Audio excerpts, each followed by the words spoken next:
Cold open. Bitcoin has one law Congress cannot amend. 21 million.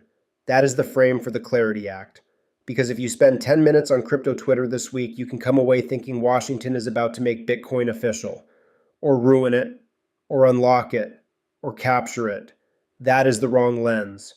The Clarity Act may matter. It could matter a lot for exchanges, token issuers, custody businesses, stablecoin companies, lawyers, lobbyists, and anyone trying to build a regulated crypto business in the United States. But Bitcoin itself is not waiting for a committee vote to become valid. Steelman first. The strongest case for the Clarity Act is simple.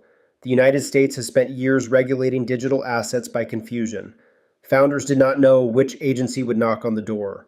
Exchanges did not know when a listed asset would be treated like a security, a commodity, or something in between. Investors got slogans instead of bright lines. And the result was not consumer protection.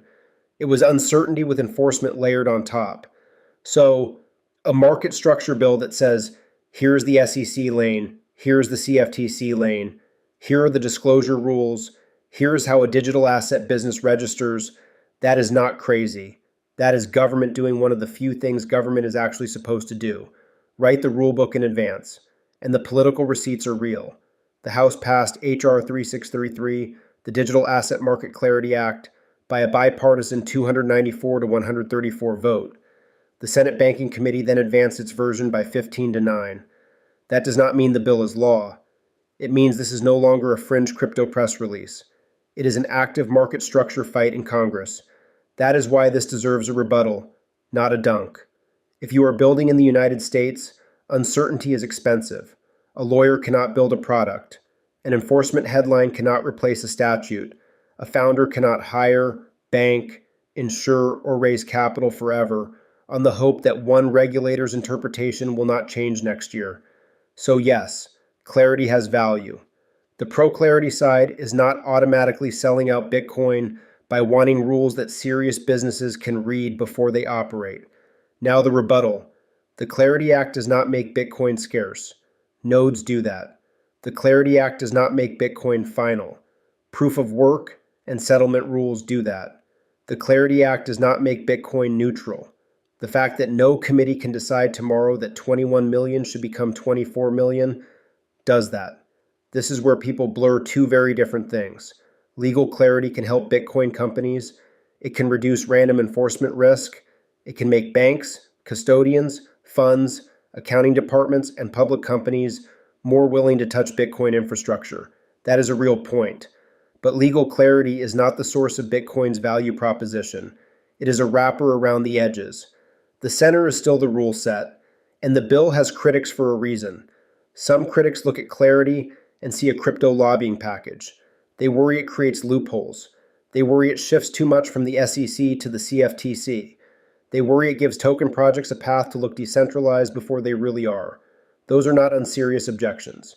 The hard part is that both instincts can be true. America can need a cleaner market structure framework, and a cleaner framework can still be captured by the best lawyered projects.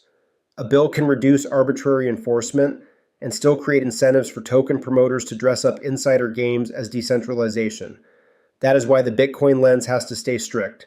Do not ask, does this bill make the crypto industry happier? Ask, does this change the monetary rule you are relying on? Then there is the banking fight. Jamie Dimon and the banks are not primarily upset because Bitcoin exists. The loud fight is around stablecoins and whether crypto firms can offer yield or rewards that compete with bank deposits. That is a very different battlefield. Stablecoin rewards are not the same thing as Bitcoin's monetary policy. A yield product is a promise from an institution. Bitcoin's 21 million cap is not a promise from an institution. It is a consensus rule enforced by users running software. That distinction is the whole episode. Congress can make crypto businesses easier or harder to operate. Congress can shape which companies win. Congress can decide disclosure standards. Congress can create safe harbors. Congress can empower one regulator more than another. But Congress cannot vote Bitcoin into scarcity. And Congress cannot vote it out unless the people running Bitcoin voluntarily accept a different rule set. That is why the best case for clarity is not Washington finally blesses Bitcoin. The best case is more modest. Washington stops making every serious builder guess what the rules are. That could be good for U.S. businesses. It could be good for public companies that want clear custody, tax, accounting, and compliance pathways. It could be good for developers who want to build Bitcoin-adjacent tools without living under a permanent enforcement cloud. But if the bill fails, Bitcoin does not fail. If the bill passes, Bitcoin does not suddenly become better money because a senator said so. The honest scorecard is this: good for Bitcoin businesses? Potentially yes. Good for consumers if it creates real disclosure and less regulatory theater? Potentially yes. A threat if it becomes a loophole machine for insider-backed tokens? Also possible. The thing that makes Bitcoin different? Still untouched. 21 million is not a campaign promise. It is not a committee markup. It is not a regulator's interpretation. It is not a bank product. It is not a stablecoin reward program. It is a rule. And the people who enforce it are not in the Capitol building.